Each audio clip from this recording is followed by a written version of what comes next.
కోసిన పువ్వుకి చెట్టు మీద ఉన్నప్పటి గ్లామర్ ఉంటుందా? ఉండదు. ఆ పువ్వు చచ్చిపోతుంది. మనం చూసే అందం దాని సహజమైన అందం కానే కాదు. అలాగే భూమి మనిషి సొంతం అవుతుంది డాక్యుమెంట్స్ ద్వారా, బార్డర్స్ ఏర్పరచుకోవడం ద్వారా. ఇది నా సొంతం అని దాన్ని సొంతం చేసుకోండి. ఎప్పుడైతే భూమి మనిషి సొంతం అవుతుందో అది రియల్ ఎస్టేట్ గా మారుతుంది. దానికి ఉండే జాగ్రఫికల్ బ్యూటీ నశించిపోతుంది. అలాగే ప్రేయసీ ప్రియులు ఒకరికొకరు సొంతమైతే ఆ సొంతమైన మరుక్షణం సినిమా ఖతం. ఏమవుతుందో మనందరికీ తెలుసు. నచ్చినవన్నీ సొంతం చేసుకునే ప్రయత్నంలో మనిషి అశాంతికి లోనైపోయి జీవితాన్ని జీవించడమే మానేశాడు. ఇంతకీ చెప్పేది ఏమిటంటే, దేన్నైనా మనం సొంతం చేసుకుంటే దాని సహజత్వము, దాని సహజ సౌందర్యము, దాంట్లో ఉండే సహజమైన ఆనందము, అనుభూతి నశించిపోతుంది. మన వ్యక్తిగత జీవితంలోకి పరిశీలించి చూస్తే ఇంతవరకు మనకు సొంతమైనవి ఏవి కూడా ఆశించిన సంతృప్తిని ఇవ్వలేదు. నిజానికి ఏది పూర్తిగా మన సొంతం కాదు. ఆ మాటకు వస్తే ఓనర్షిప్ అనేది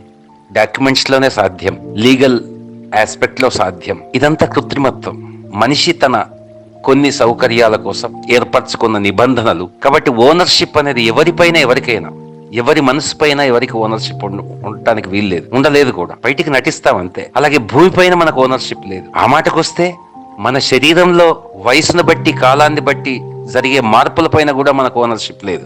కాబట్టి జీవితంలో సమయం, మనసు, మనుషులు, పరిస్థితులు, జీవితం ఏది మన సొంతం కాదు. నిన్ను నన్ను ఈ ప్రకృతి కదా సృజించింది. ప్రకృతి, దానిలోంచి వచ్చిన ప్రపంచం మన సొంతం ఎలా అవుతాయి? మనమే వాటి సొంతం కదా. మనం ప్రకృతి సృజించిన ప్రపంచంలోంచి వచ్చాం కదా. వాటి సొంతం మనం అవుతాం కానీ మన సొంతం అవి ఎలా అవుతాయి? అలా అనుకున్నారు చాలా మంది చక్రవర్తులు, రాజులు, రారాజులు, మహావీరులు, నియంతలు ఎందరో. ఇదంతా నా సొంతం అనుకున్నారు.